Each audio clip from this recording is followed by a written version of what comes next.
You fired up today because of I'm curious. I mean, Chase Elliott, Denny Hamlin. What happened?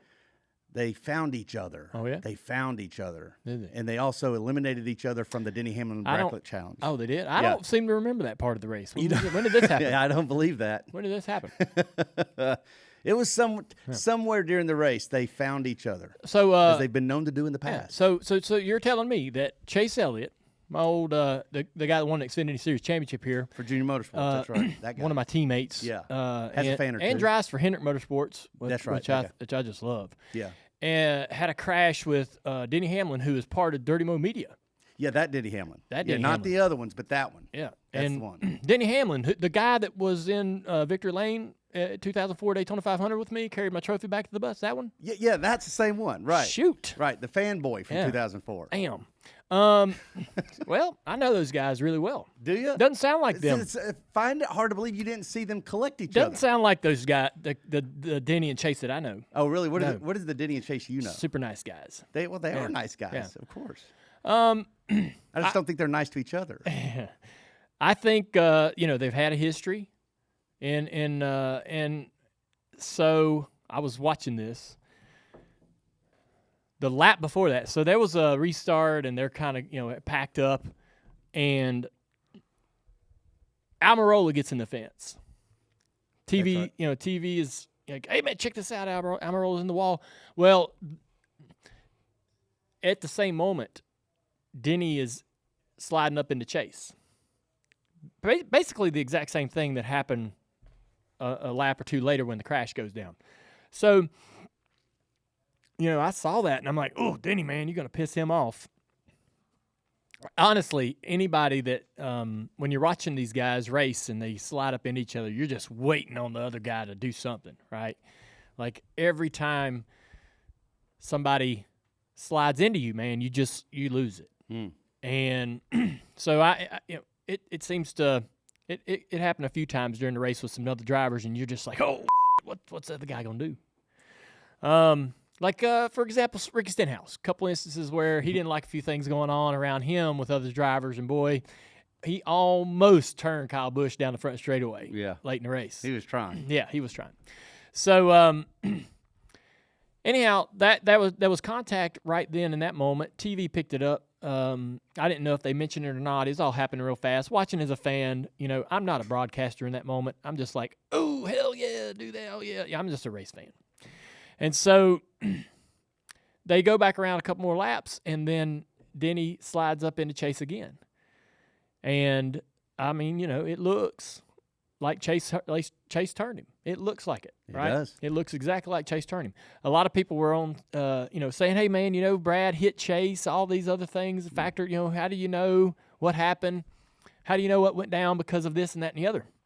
And I looked at my wife, and I said, she says, well, how do you know what happened? I said, hey, what's going to tell the tale is the SMT. And all the drivers have that access to the SMT. The SMT is the data, the steering, throttle, all kinds of information about how a guy is driving his car, how he's turning the wheel, how much. Denny can look at Chase's and vice versa. And NASCAR can see all this. And I said, she's like, how do you tell? How do you know what's going to happen here? And I said, well, the SMT will tell everybody what they need to know. It's going to tell NASCAR what they need to know, Denny. And so Chase gets out, and he says what he has to say. He does his interview, right? And he's learned by what he's seen over the past couple of years. You damn sure ain't going to admit it, and you're going to say everything you can to lean far away from admission. That's right. There was a couple things on the radio that I think Chase might have said, like, it's twice now he's hit me. Yep. Something like that. Yep. So there was some frustration, naturally, that NASCAR could look at.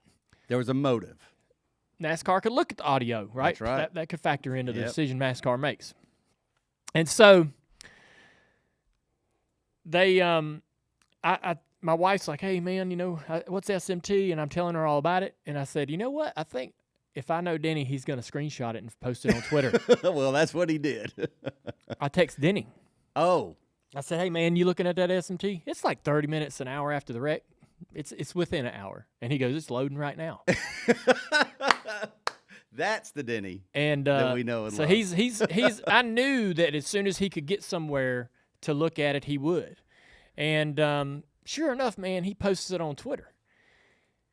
And which he turned his comments off, was probably smart in that scenario. He's like, hey man, here's the facts in my eye. Like Denny's like, in my world, I have these facts, this evidence, right? I'm putting it out there. He's angry, and I don't think I would have posted it. I would have put that in my pocket, and I would have sent that to Steve O'Donnell. I would have said, look, man, I would have sent it to the people that mattered or the people that would be, handling this situation, and said, this is what I see in the data, but Denny went this other route. Well, in fairness to Denny, he's already been sort of scorned, trying to do keeping the stuff, evidence to himself. It didn't work out for him a few months ago. I can't even keep the timeline. The timeline of Denny in the middle of something is a long one. Yeah. And so, yes, he has all kinds of examples of, what he should have done differently, how he should have handled this and that and the other. But I'm not criticizing him posting it. I thought it was entertaining. Let me get okay, because I got questions. I know you do. Be patient right here, man. We got a long show. We got a lot of time here. Well, keep going. All right. Yeah. Okay. So he posted the SMT data. Yeah, and so I looking at it, looking at the data, and looking at what I saw on the racetrack, it looks like Chase turning. I mean, it does. Chase is going to have to now, I think. It's kind of ball in his court in terms of how's he going to argue this, because he's going to have to. NASCAR's going to look at it. I talked to Steve O'Donnell, and Steve's like, late night last night, NASCAR's going to handle this. If anything happens, it'll be in the middle of the week. The races, all the racing, Xfinity and everything gets done midnight on Monday.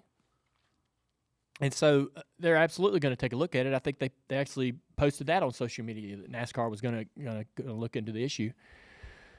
And I don't think Denny would let NASCAR off the hook, right? I think Denny's going to push to have NASCAR take a look at this. I feel like I was wondering whether an admission of guilt or any kind of verbal, admission or getting close to admission would factor into it, but I don't think so. I don't either. I think that, man, I mean, this is the problem. I don't envy the position NASCAR's in, right? They sort of set a precedent with Bubba Wallace, and Denny was quick to note on that in his interview at the media center, at the medical center. So Denny put that narrative out in the universe like that, and he had an intention to do that, right? Hey, this is exactly like that, and I don't know how NASCAR doesn't react. I really don't see how this works in Chase's favor at all. Me neither. Yeah. I don't even think this is controversial. I don't even think there's anything to discuss. Like, as soon as I saw this happen, I was like, oh, no, he's totally going to get one. He's good. I don't know what it'll be, if it's full suspension for a week or what, but there's no way that goes I believe that Chase is – I'll be surprised if Chase isn't parked for a week. As soon as the caution is out, they've wrecked. You see Chase going behind the wall. I thought to myself, I was like, man, if Chase was still rolling, I wonder if NASCAR would have looked at that data in the moment, not waited, right?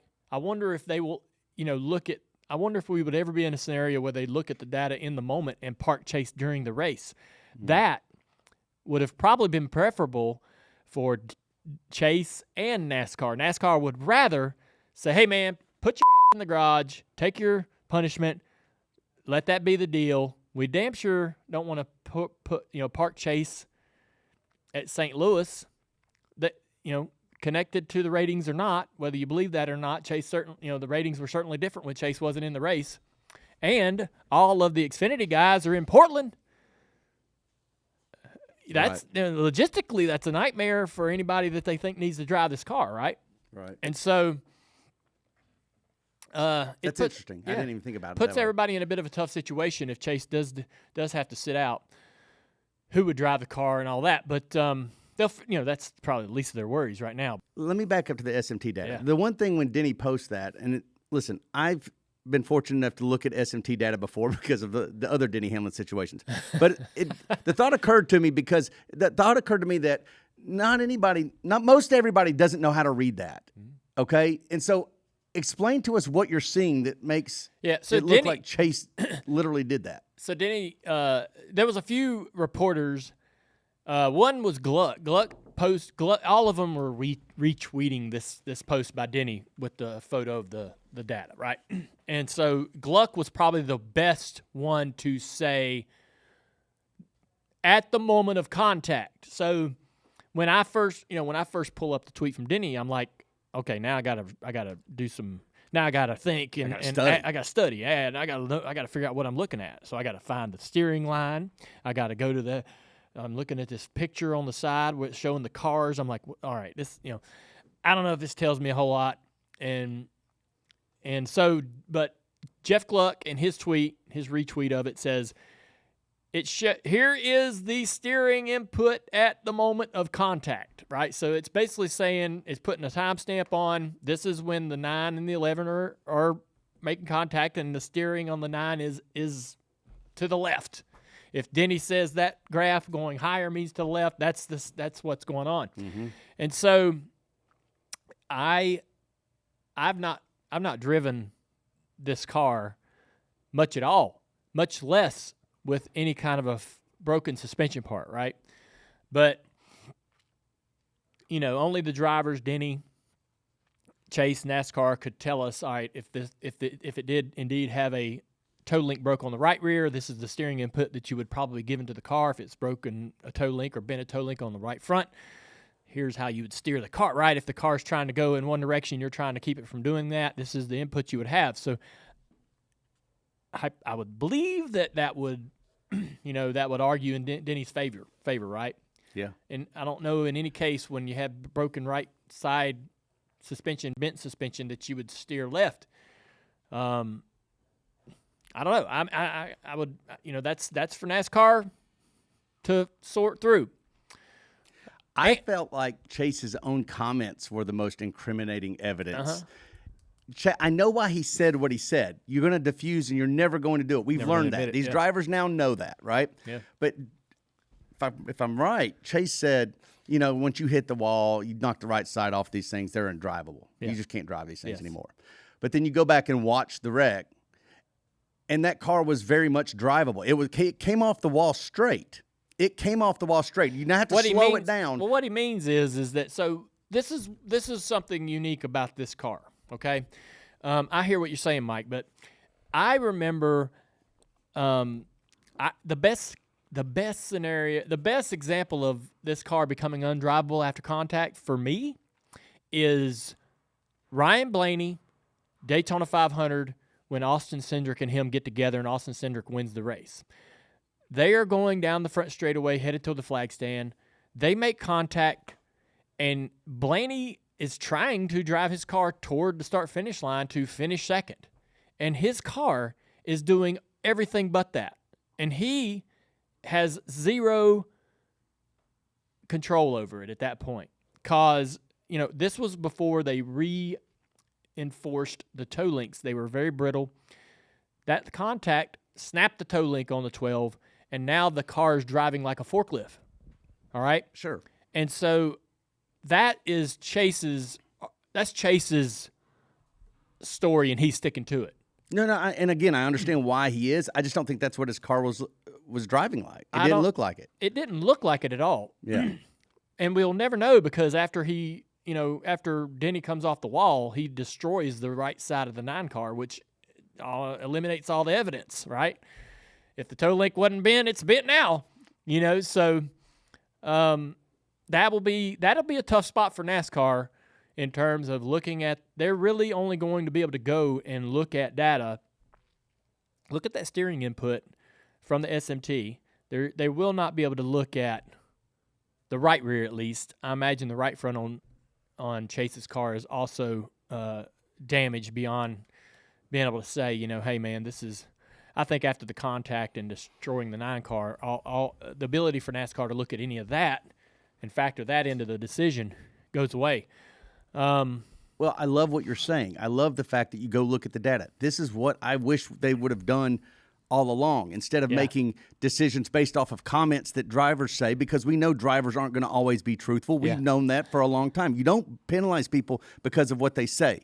You penalize them what the data shows and what you, as a human watching a race, what it looks like to you. So and you make a judgment call. Yeah, and NASCAR has drivers in their ranks. Right. This isn't someone making the decision. I imagine would probably someone like at the very top, O'Donnell or whoever this is, right? That's going to say, "All right, everybody, we've came together. We've made a choice to penalize, not to penalize." That person at the very top probably hasn't driven a next-gen car, much less a stock car, in their whole life.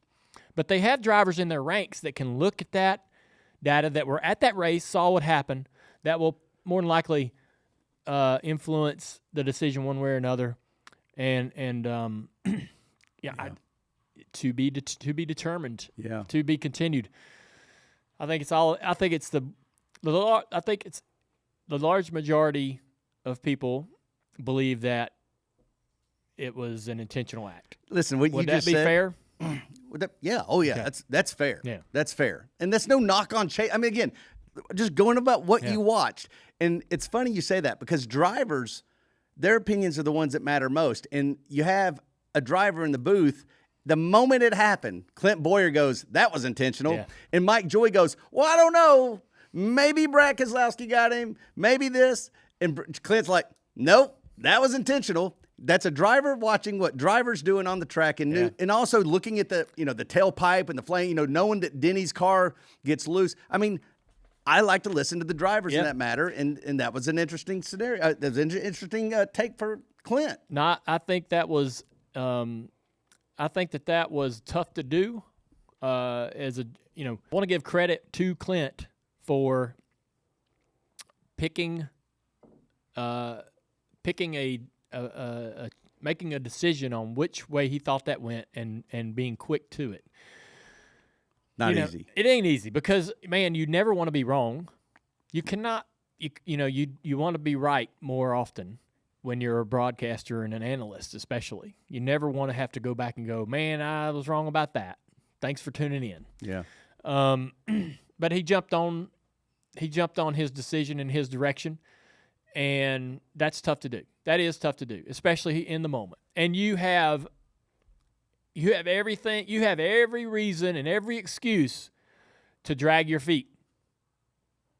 And sure. You do. You can stand up there and go, "Well, we don't know. We'll have to look at the data. The data will tell." You can hee-haw around it, right? And I've been in that situation before, and sometimes, man, you want to make a decision, you want to call it, but you don't want to be wrong. You don't want to piss off the drivers. You're trying to figure out how to carry this balance between, man, you got to, I've been a driver. I know this, man. You get pissed off at those guys in the booth, you're done with them. You don't ever want to talk to, if you get on, if Daryl or somebody up in the booth says something you don't like, you're done with that guy, right? Yep. See him in the garage, I ain't talking to that guy. Yeah. I don't respect him. And so you as a broadcaster, you don't want to sever or burn that bridge, right? But, man, sometimes these drivers put the broadcasters in such a difficult situation. They have to understand. I've had to come in here and tell my guys, the junior motorsports guys, I had to call it against you, man. That was a mistake. And you got to understand what hat I have on when I'm in that booth. Clint did a great job. I also want to say that I thought the broadcast was great. I was just piddling around on social media, and I said, "Hey, there was contact a couple laps before when Amarola hit the wall," and I wasn't sure if TV mentioned it or not, because I was just sitting there as a fan casually watching the race, and my kids and my wife and everything else going in the house, so I don't know if they said it or not. And a lot of people thought I was taking a jab at the Fox coverage, man. I thought the race was great. I thought Fox did a good job. There was a couple times, and this ain't a Fox thing. This is a network thing. NBC does this. They get a new toy, a drone, whatever. Boy, they love to use it. There was a drone for the front straightaway for the Fox race this weekend, and and when they would go to it, I couldn't. I'm like, I don't know what the hell I'm looking at. There's, it's a drone. The cars are going down the front straightaway, and I know Ricky Stenhouse is about to wreck the hell out of that 8, but I guess we'll get back to that in a minute. And so, this happens in all broadcasts, right? Especially when you're, when there's a battle going on and the camera's not on it. And that's not a knock on the broadcast. We're all sitting there going, I'd rather be looking at this, and we're looking at that. It doesn't mean that what we're looking at isn't interesting or somebody else doesn't want to watch that. But there's 100 different opinions. There's 100. There's 5 things to be watching. Of course. There's 5 things going on out on the racetrack to be looking at, and I just happen to be thinking I want to see something else. But, man, I'm telling you, at the end there when Stenhouse was trying to go after the 8, he was. And they were, like, kind of going back to it and then going away from it. And I'm like, no, stay there, there. If Ricky catches him, it'll be entertaining. And they luckily happened to be on the – on the 47 when he hooked Kyle on the front straightaway. Anyways, I hope that satisfies everybody out there listening. We're all gonna wait. You'll be catching this probably Tuesday night, maybe Wednesday. We're all gonna learn Wednesday what goes down. I won't be surprised. I will be surprised if Chase isn't penalized. I'll be pretty surprised. Man, hypothetically, let's just think if he's not. Yeah.